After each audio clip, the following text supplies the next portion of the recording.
Laging paalala ng otoridad, don't drink and drive. Sa Pasig, isang nakainom na rider ang bumangga sa isang truck at nagwala pa ng tulungan ng mga otoridad. Nakatutok si EJ Gomez. Huwag ka nang gumalaw-galaw.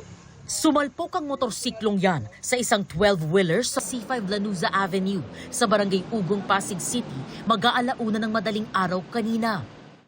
Sa kuha ng CCTV, kita ang mga sasakyan na nakatigil sa stoplight ng intersection. Di nakuna ng aktwal na pagsalpok, pero kasunod nito, kita ang isang rider na lumapit sa unahan ng truck at sinabing nabangga ito. Medyo pumalakas talaga kasi gumalaw yung truck tapos may bumusina, sabi may bumangga doon sa likod ng truck nyo. Nasira ang side mirror at unahang bahagi ng motorsiklo. Ayon sa 32 anyos na truck driver, galing silang Taytay Rizal at maghahakot sana ng lupa sa Taguig nang mangyari ang insidente. Nakainom daw ang rider ng bumanggang motorsiklo. Kinumpirma ito ng mga tauhan ng barangay at pulisya. Lasing. Tapos gustong tumayo, di siya makatayo kasi dugo nga yung ulo niya tsaka yung ilong. Nung sinakay ng ambulansya, nagwawala. Gusto nang lumabas, minumura pa yung susuntukin daw sila. Bubugbugin daw yung mga nag-rescue. Pinagtulungang i-rescue ang rider na nagtamo ng mga injury sa kanyang ulo at mukha ayon sa first responders. Susubukan pa namin kunan ng pahayag ng nabanggang rider na nagpapagaling pa sa ospital. Patuloy ang investigasyon ng pulisya sa insidente. Para sa GMA Integrated News, EJ Gomez, nakatutok, 24 oras. Huwag basta-basta kumagat sa mga nag-aalok ng puhunang may pangako ng kita. Sa Ilocos Norte, 2 arestado dahil nag-aalok ng investment kahit hindi rehistrado sa SEC. Ang kanilang modus sa pagtutok ni John Consulta. Kuhang-kuha sa video ng NBI Lawag District Office ang pagtanggap at pagbibilang ng 100,000 pisong mark money ng target ng kanilang operasyon.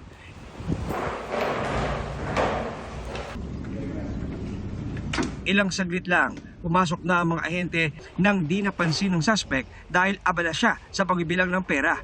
Taga-NBI kami. Okay, so data inawat mo data mark money data. 2 suspect ang kanilang aresto, kabilang ang isang dating kalahok sa male pageant. Ang kaso, pangongolekta ng investment money kahit hindi sila rehistrado. Ikinasang operasyon, bunsod ng sumbong sa NBI ng isang private complainant. Pag ikaw ay nag-invest ng 100,000 pesos sa kanilang kumpanya o sa kanilang negosyo, ikaw po ay makakatanggap daw ng 6% interest monthly. Pero hindi mo pwedeng galawin or ang sabi nila naka-lock in po siya ng 1 taon. After a year lang po bago mo makukuha ang iyong investment. Ayon sa NBI, illegal ang naging pagtanggap ng investment dahil wala silang hawak na secondary license mula sa Securities and Exchange Commission. Kinakailangan nito bago magbenta ng securities o mag-alok ng investment sa publiko. Hawak na ng NBI Lawag ang mga suspect at na-inquest na para sa mga reklamong paglibag sa SEC Regulation Code at Cybercrime Prevention Act. Wala pa silang pahayag. Hinihikayat ng NBI ang iba pa mga posibleng mga biktima ng suspect na magtungo sa kanilang tanggapan para maghain ng reklamo. Babala naman ng NBI sa ating mga kababayang inaalok ng investment. Siguraduhin po natin may permit at may lisensya po na para po magsagawa ng mga itong negosyo. Ay mag-ingat po sa pang-aalok na too good to be true. Para sa GMA Integrated News, John Consulta, nakatutok 24 oras. Ngayong biyaheng Semana Santa, hindi napigilan ng mahal na petrolyo ang travel goals ng ilan. Pila-pila nga mga pasahero sa airport. At mula sa NAIA nakatutok live si Darlene Tan. Darlene. Ivan, marami na mga pasaherong pabiyahe papunta sa mga probinsya o palabas ng bansa. Kaya hindi nawala ng pila dito sa NAIA Terminal 1 buong araw.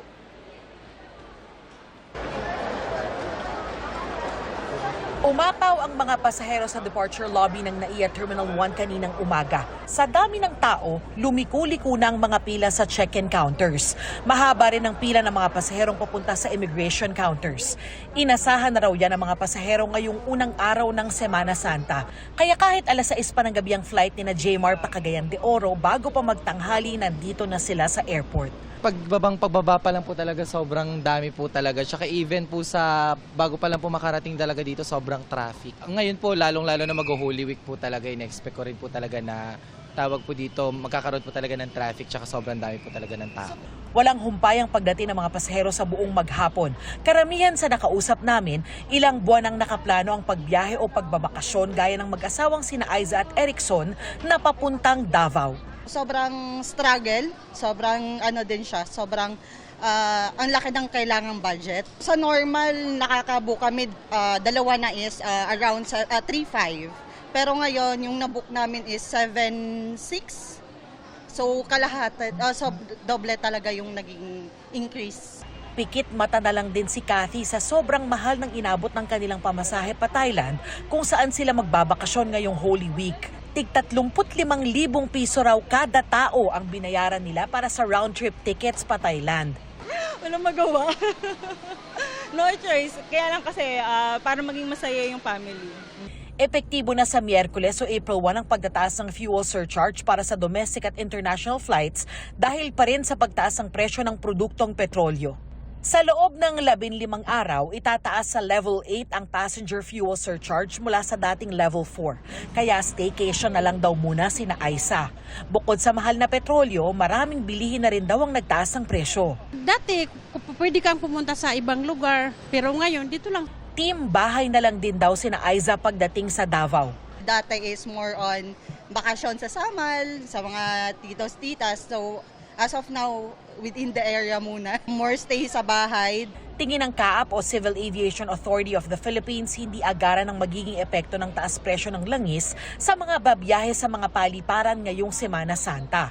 Sa tingin ko po, this week, medyo wala pa tayong makikitang pagbabago kahit na tumaas na yung or tataas na yung presyo ng mga fuel dahil starting April 1 may fuel surcharge, so tumaas talaga. Opo. Dahil na rin dito sa sitwasyon sa Middle East. So wala ako nakikita so far sa ngayon na hihina yung pagpunta ng mga pasahero dahil nabili na ho kasi mga ticket niyan in advance eh.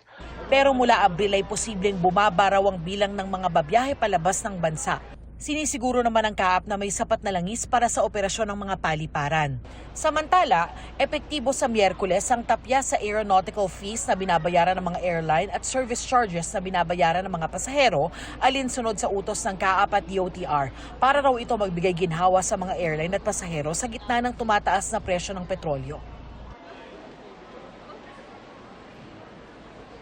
Ivan, ayon sa New NAIA Infracorp o NNIC, yung operator ng NAIA, maaari raw umabot sa mahigit 1.35 million passengers yung babiyahe rito sa buong Holy Week. Kaya mahigpit ang seguridad dito. Yan ang latest mula rito sa NAIA Terminal 1. Balik sa iyo, Ivan. Maraming salamat, Darlene Kai.